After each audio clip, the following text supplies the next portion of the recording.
And joining us here, fresh off of beating the New York teams, getting set to take his Cowboys at 2-0 into Arizona. He's one of one. Not many people on planet Earth can say I've coached the Green Bay Packers and the Dallas Cowboys, as Mike McCarthy has done and is doing back here on the Rich Eisen Show. How are you, Mike? Doing well, Rich. It's good to see you. Good to see you, too. Good to see you, too. I'm just wondering if that ever happens to you when you just, catch the star on your hat or on your shirt or walking down the hallway. Does that ever catch you again that you've done both of these iconic coaching gigs, Mike? Yeah, definitely. Someone asked me if I ever, the other day, if I thought about this growing up. And I don't recall walking down the streets of Pittsburgh thinking about being the head coach of the Green Bay Packers and the Dallas Cowboys. So just a lot of gratitude for two incredible opportunities. So extremely blessed. Absolutely. And so let's just jump into, if you don't mind, the story that's happening and unfolding in Dallas, starting with the most immediate, that Trayvon Diggs goes down for the season. What happened? What can you tell us? What happened with him?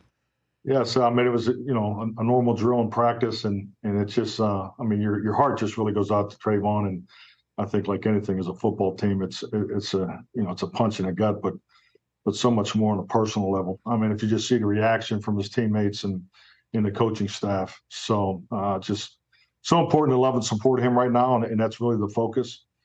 Because as we know, the game moves forward, but he's a tremendous influence in our locker room, and just the way he's grown over the years. He's a big part of who we are as a football team, especially as a defense. We all understand that, the caliber of player, but, when you talk about building a program through the draft, and, he's come in here day one and made an immediate impact, but, he was at the top of his game, right now, but it's, just really the focus is on him personally. And I can't say enough about how our players and coaching staff have reacted to this. And, it's tough for all your guys when all your guys get hurt, no question, but he's an impact player. How do you handle that as an HC, where obviously you got to have next man up? It's going to be a next man up mentality. Clearly, when toe meets ball on Sunday in Arizona, next man up, and we're moving on. But this is such a significant player, not just for this week, but for your entire Super Bowl hopes. How do you handle such a thing with your team, Mike? Well, the reality of it is, to have a successful championship season, you're going to have to go through adversity, and it comes in different forms and fashions each and every year. So, and that's just a hard reality of our game. So it's really an opportunity for the depth of our football team, especially on defense, to step up and continue to move forward. But yeah, there's no question you don't replace a player like Trayvon, but it is an excellent opportunity for Deron Bland and Jay Lou and the other guys to step up and keep moving our defense, because we do have a great defense, and we're going to be challenged each and every week, and this is part of that unfortunate challenge of the NFL. You have injuries. And there's nothing you can. You try to be safe, and you risk assess and everything that you do, but it's the unfortunate part of our game. When did you first realize Micah Parsons was special, Mike McCarthy? When did you first realize that? I think the first time I saw him put his foot in the ground, early in his time here and chase the quarterback. He's just different. And then you have the tools of GPS, and there's just certain players that are genetically have more gifts than others, and if you just see how he revs, his body, production output is just off the charts, and he has the work ethic and loves football, super competitive man, and he's grown in every which way. But this guy's competing at chess, ping pong, whatever you put in front of him. But yeah, the first impression of him cutting the corner and chasing down the quarterback, you could tell right then he was different. Well, is it true that on occasion this summer you had to take him off the field so the offense could get some reps? Is that true during training camp? What's true is I should have taken him off the field so the offense could get some reps, because it was really irritating, the guy calling the offensive plays, that's for sure. It was clearly his best training camp. He was a wrecking ball every single day. And frankly, it was great work for us. So, we had a number of offensive linemen, particularly our young guys, that had to go against him, more than you probably would like. But what a great experience for them. Well, you've been around a lot of football teams, a lot of football programs, and a lot of great defensive players, Mike. And where does Parsons rank? I mean, how does he compare with you? Yeah, I mean, he's definitely. I mean, I think those are great questions at the end of his journey. But he has a chance to be, as good or the best that's ever played. I mean, he has that kind of ability. But you can see the maturation, and I think Dan and the defensive staff do an incredible job of continuing to move him around, and he's putting in the extra time to be on top of the schemes, not only for what he does, but how he affects the game. I mean, he is clearly an impact player. You have to know where he is. I know I would, as an offensive coordinator, mindset where he is each and every play because, he's a total wrecking ball. Mike McCarthy, head coach of the Dallas Cowboys, and as everybody we just heard our last couple of minutes here, the play caller once again. In your career, Mike McCarthy, you're dialing him up now. What do you love about that? Well, a lot of things. I love the grind. I mean, Tuesday was always, outside of Sunday, Tuesday was always one of my favorite days a week because, we were able to put the plan together, get it onto the call sheet and start building it. So I've always enjoyed that process. So now to be right at the point of it and back in that seat, I'm really enjoying that part of it. And the ultimate is the challenge on Sunday. So I think as a head coach, you're always evaluating on how you can improve, your coaching operations. And each and every year, it's something you have to take a hard look at. So I'm real excited to be in the seat to try to affect the outcome of the game more. It's okay if you call yourself a control freak, Mike. I mean, all coaches are. I mean, right? I mean, it was it difficult the last couple of years for you to just, hand it off to someone else and be the HC of the Dallas Cowboys, Mike? Well, I think the big thing is, whether it's ever how you want to label it, control freak, or I look at it more as ego management. You cannot be successful in this business without an ego. So the honest part of it, we all have egos, and unfortunately, Richard, you have an ego too. I know there's an I in my first and last name, Mike. There's an I in my first and last name. I don't know if you know. My name's literally everywhere in this studio. So guilty as charged. Yeah. Guilty. Yeah, absolutely. Guilty. So I do think it's something you learn as a leader because you want that ego, you want that energy, you want that confidence that comes with every individual in your program, and it's no different for myself. So I looked at it more as a ego management and make sure that the rules were defined with description and responsibility. And so I'm excited to have this new responsibility. So I want to put all these pieces together because I just found it fascinating, Mike, that last week you had Zach Wilson and the Jets in your house. You knew everything that was going on with this team and everything that was going on maybe with Zach last year, and obviously you being knowledgeable about Aaron Rodgers and from the past and present, all of that you decided after winning the toss to put your offense on the field rather than just put clearly Micah Parsons and his special ability with that special unit on the field. Why did you do that? I mean, what was your thought process there?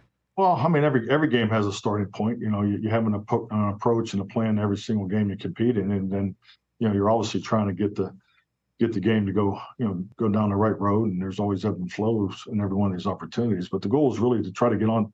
Everybody, we always want to start fast, but we wanted to try to get out in front and apply some pressure to their offense playing against our defense. So we had tremendous respect for their defense, and they're as good as advertised. I can tell you that clearly after playing against those guys. So I mean, their front is exceptional, and they've got playmakers in the perimeter group too. So I think I thought our guys did a great job of sticking to the plan, and we knew we were going to have to go a long way on those guys and establish some long drives. So just the opportunity to get started and try to establish that was the focus. So I'm just, again, I just driving straight at it. Then did you feel great about your game plan that, okay, we're going to go against their strength right off the bat rather than maybe terrorize the kid, in our spot and get up early on that way? Truly, I'm just wondering the process here.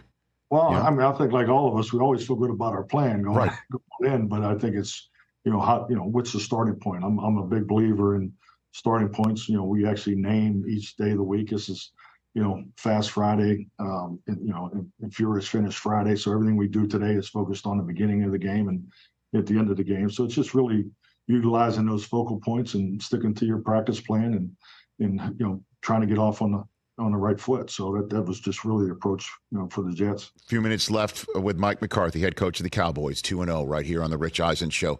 Now that you're playing, now that you're calling the plays, your connectivity with Dak, walk me through the nuts and bolts of that and how it's working. Well, I'm loving it. I'm loving every minute. I'm missing a quarterback review right now, but don't feel bad about that. Okay. We're okay.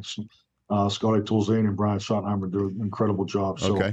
Yeah, but being back in the quarterback room 100% is, and that's, there's every part of your journey that you truly love. And, at one day, when my time is done in the league, I hope to be a quarterback coach at Jones Junior High. I just love being in that room because that position is so challenging. There's so much to do. And Dak is an incredible, leader and personality and work ethic and all that. And just the connection that he has with the other quarterbacks and just the way the room's set up. So I am definitely enjoying every minute of that. Well, boy, was there a whole conversation about the room being set up the way that it is for this year now that Trey Lance is there. What have you seen from him so far, Mike? Obviously, his athletic ability is speaks for itself. And, I've just been so impressed with the young man. He's excellent work ethic, and this is every offense is different when he's going through the transition, as far as the reads and the footwork, and but he's off to a really good start, so he's a great fit for us. Well, I mean, and I'm sure you're aware, Mike, outside of the building, that Lance's arrival was another opportunity for a pile-on Dak and many in my profession, and you've been around the special ones as well, Favre, Rodgers, and I'm wondering, what would you say to pound the table for Dak for people who feel that he is not elite in this league, Mike McCarthy? Well, I could just go off my past experiences. I mean, I've been in a lot of great quarterback rooms, but, when you have a quarterback room that has, Favre and Rodgers in it, that's something that you look at both their careers, it's clearly speaks for itself. So, yeah, Dak is the lead dog in our room. There's no question about that. And, Trey's a young guy with a lot of talent that's, we're going to have to continue to develop to fit our system. Just some of the things we ask him to do in our system. But let's not forget about Cooper Rush. I mean, Cooper is, an outstanding veteran that has established himself, and he's made some slight changes to his game that I've been super impressed with. So, and Cooper's, he's that veteran that's coach smart. He could probably coach in this league tomorrow if he's dumb enough to pursue it that way and stay out of this rat race. But it's just a really good room, and that's the reality of it too. So you never have enough good quarterbacks. Even Will Greer had a great year and a half with us too. So that's just has always been the approach, and I think really looking back in my time, Ron Wolf was he's the one that really set the standard of drafting quarterbacks each and every year or every other year. So just keep trying to build that room. So, but yeah, there's nothing internally that takes me away from the focus of Dak Prescott being our lead guy. Well, I mean, you mentioned Will Greer, the way Dak dialed up those plays that night in preseason. Maybe he's gunning for your job, Mike, Dak. Hey, it's good. Competition's good, Rich. Internally, externally, it's okay. Conflict is good. Competition's good. So, yeah. Okay. He definitely did a great job that night. It was awesome. Yeah, it was awesome. How often do you connect with Jerry Jones throughout the week, Mike? Oh, a couple times a week. When he's here. Always him at practice, but we talk on the phone regularly, and Stevens also, and it's really when you talk to either one of them, it's those guys obviously spend a tremendous amount of time together. But yeah, we have a really good network of communication. Well, I mean, what does he want to know? What can you tell? Because again, you're in your previous gig, the owners were the people, so Now you've got clearly a unique setup in Dallas. Does Jerry want to know game plan and break it down? I'll be honest with you. He's extremely respectful, of the added responsibility I have on my plate, and that's something that we've talked about on a regular basis. So, if anything, he doesn't want to take up more time is needed. But we talk about all the things we need to talk about, so that that hasn't changed at all. Okay, and so because again, it was about a year plus ago he came on the show before the season, Mike, and he said that years ago, before the third Super Bowl win, he said he made a deal with the Lord saying, if you give me this one, I won't ever ask for another one again. And he said, I'd like to now redo that deal. So you clearly understand. He literally said that. I wish you had told me that before I took the job. Yeah, you know what? I wish I had that avenue to tell you that. Yeah, because if there's anybody that can redo a deal with the Lord or try to, it would be Jerry. But we're in good hands there, that's for sure. So the pressure that he might place upon you, or any sense of that, Mike, I'm sure you hear that conversation about coaching for your gig. Do you feel that in Dallas right now, Mike? I think it's just the reality of when you're blessed to hold a premier job, which I have my whole head coaching career. I think we all get it as coaches. Yes, there definitely would be a long line outside the door. So I think just like anything, it's I keep my focus on the job every single day. I feel like now being in this position, I'm back to doing it the way I've always done it, and I'm extremely comfortable with my process and have the confidence that's more than enough confidence, ego management, all those things to get the job done. Okay, fantastic. Last one for you. Again, I know it's just one at a time. You got Arizona. Did you watch last night? Because you got San Francisco down the road in a couple of weeks, Mike. I really would like to. I mean, actually, we didn't finish up. We didn't finish up until well into the fourth quarter. So yeah, I did not watch it. Okay, so let me help you out. Look out for McCaffrey and Debo. Keep an eye out for them. They use them. What else can I tell you? Nick Bosa, block him. At one point last night, the Giants did not actually. Okay. What else can I tell you? Purdy's pretty good. Tell you what. Kittle, look out for Kittle. Circle 85. We'll be calling you in a couple of weeks, so we appreciate the insight. You're welcome. I'm here for you, Mike. Yeah, you always have been. Again, even though there is an I in my first and last name, and my name is literally everywhere, I'm here for you, and I appreciate you being here, Mike.